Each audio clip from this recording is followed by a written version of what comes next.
સાંજે વાડીએ ભજીયાનો પ્રોગ્રામ મિત્રોને 5-10 જણાને કરવો હોય તો આગળ પાછળ થોડીક વાર બેટરી ના મારવી પડે, જોવું ના પડે અને મોજથી બેસી અને ભજીયાનો પ્રોગ્રામ કે પાવભાજીનો પ્રોગ્રામ કરો. જય ગૌ માતા મિત્રો. આપણા ફાર્મ ઉપર એક આપણે શેડ બનાવ્યો છે 25x25 નો. તો ધીમે ધીમે વન્ય પ્રાણીઓનો વ્યાપ વધતો જાય છે અને ગવર્મેન્ટનું પ્રોટેક્શન છે ખરેખર એ હોવું જ જોઈએ.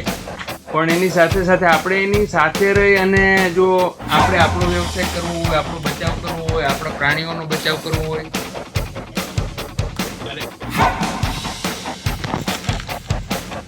જે પાકના ભાગીદારો છે એના સંરક્ષણ માટે અને પોતાના સંરક્ષણ માટે, આપણા પાલતુ પ્રાણીઓ અને પશુઓના સંરક્ષણ માટે આપણે કંઈક ને કંઈક વ્યવસ્થા કરવી જોઈએ. અને એ વ્યવસ્થાના ભાગરૂપે આપણે આપણા ફાર્મ ઉપર જે સ્ટ્રક્ચર ઊભું કર્યું છે ખૂબ જ ઓછા બજેટની અંદર આપણે વ્યવસ્થા કરવામાં આવી છે. અંદાજિત 70,000 થી 1 લાખમાં આ સ્ટ્રક્ચર ઊભું થઈ ગયું છે 25x25 નું. આ વ્યવસ્થાથી આપણને ખાસ કરીને ફાયદો એ થવાનો છે કે આપણે આ લાખ રૂપિયાના સ્ટ્રક્ચરની અંદર કોઈ પણ આપણા વાહનો છે, આપણા પાલતુ જે પ્રાણીઓ છે, દાખલા તરીકે કૂતરો છે, બિલાડી છે, પક્ષીઓ છે, આવી બધી વસ્તુને આની અંદર આપણે સેફ રાખી શકીએ. એ ઉપરાંત રાત્રે આપણે આની અંદર જો સૂવું હોય તો આપણે બિંદાસ ઘરે આંગણામાં સૂતા એ રીતે પલંગ રાખીને સૂઈ શકીએ.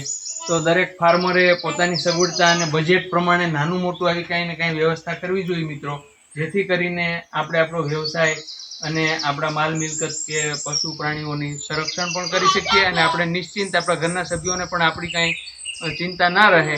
એટલા માટે આપણે આ વ્યવસ્થા કરી છે દિવાળીના ટાઈમે જ, અત્યારે તારીખ 30/10/2025 રોજ.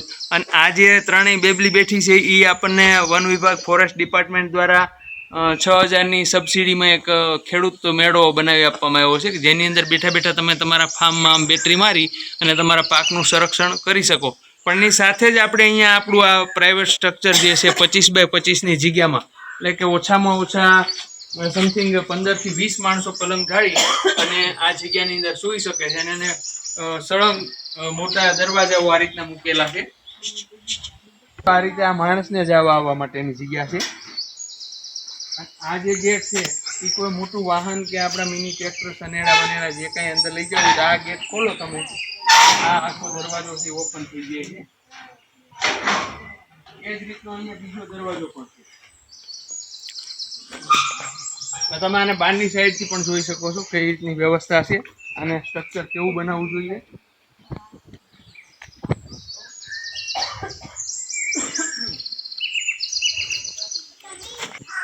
જો આ રીતની આપણે આની અંદર 5 બેલાનું ચણતર કરેલું છે, એટલે 3.5 થી 4 ફૂટની હાઈટ. આ દિવાલ આપણી 25 ફૂટની છે, પેલી બી 25, ત્રણ બાજુ 25 ફૂટની દિવાલ ને આગળની સાઈડમાં 2 મોટા ગેટ ને એક માણસને આવવા જવાનો નાનો ગેટ. તો આની અંદર આપણે આ જે ફાર્મની જાળી નાખેલી છે, આ જાળીને આપણે કોપિંગ માર્યું છે આરસીસીનું, એમાં લઈ લીધી છે. એટલે કોઈ બી જનાવર, કોઈ દીપડો, સિંહ, રાની અથવા તો કોઈ માણસ બી લઈ લો ને સામાન્ય રીતે, તો તમારી ઉપર સીધો એટેક આની અંદર કરી શકે નહીં. અને આ ખૂબ જ ઓછા બજેટમાં તૈયાર થઈ જાય છે. જો તમારે આ જ વ્યવસાય કરવાનો હોય અને કાયમી ત્યાં જવાનું જ હોય તો થોડુંક એ લિબરલ રહ્યા વગર જ્યાં જ્યાં રાની પશુઓ જાય છે, નુકસાન પહોંચાડે છે માણસોને, માણસ ભયમાં આવી જાય છે, અથવા તો રાત્રે પોતે દેખરેખ કરવા જતો એની પાસે કૂતરો અને એવા બધા એલાર્મ ટાઈપના સંસાધન કહેવાય. આપણું પાલતુ પ્રાણી હોય, તમારી પાસે કૂતરો હોય, તમે સૂઈ ગયા હો, કૂતરો હોય તો ભસે, પણ તમારી સેફટી મોટું જાનવર આવી જાય તો કાંઈ રહેતી નથી. દીપડો કે સિંહ આવે તો કૂતરાને ઉપાડી જાય. પણ આપણી પાસે આવું શેડ ટાઈપનું બનાવેલું હોય તો આપણે મેળામાં પણ ના સૂવું પડે અને આની અંદર આપણે પલંગ રાખીને કદાચ સાંજે વાડીએ ભજીયાનો પ્રોગ્રામ મિત્રોને 5-10 જણાને કરવો હોય તો આગળ પાછળ થોડીક વાર બેટરી ના મારવી પડે, જોવું ના પડે અને મોજથી બેસી અને ભજીયાનો પ્રોગ્રામ કે પાવભાજીનો પ્રોગ્રામ કરો. અથવા તો એકલા બી સૂતા હોય તો અંદરથી જાળીને લોક કરી અને કૂતરાને અંદર રાખી દો, તમારા પાલતુ પ્રાણીને અંદર રાખી દો.